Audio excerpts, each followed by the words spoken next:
Hello everybody, my name's Stephen and once again I'm your pilot for today.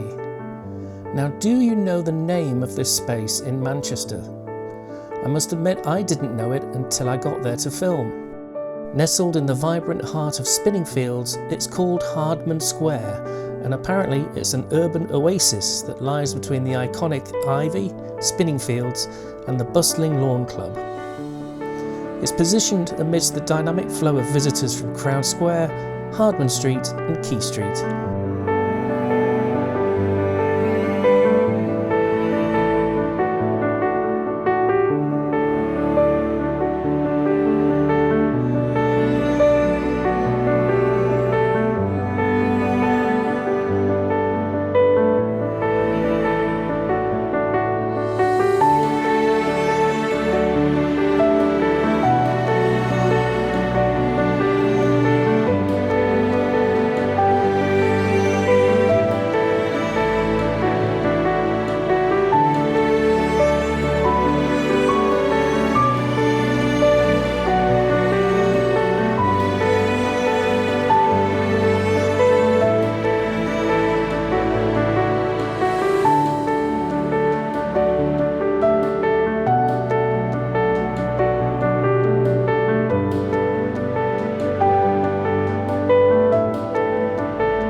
Thanks again for watching my video. I do hope you enjoyed the views of Hardman Square. It was a surprise to me. If you could like and subscribe the video, you know that's always appreciated, and I do hope to hear from you in the comments. Thanks again, and I'll see you on the next one. Cheers for now.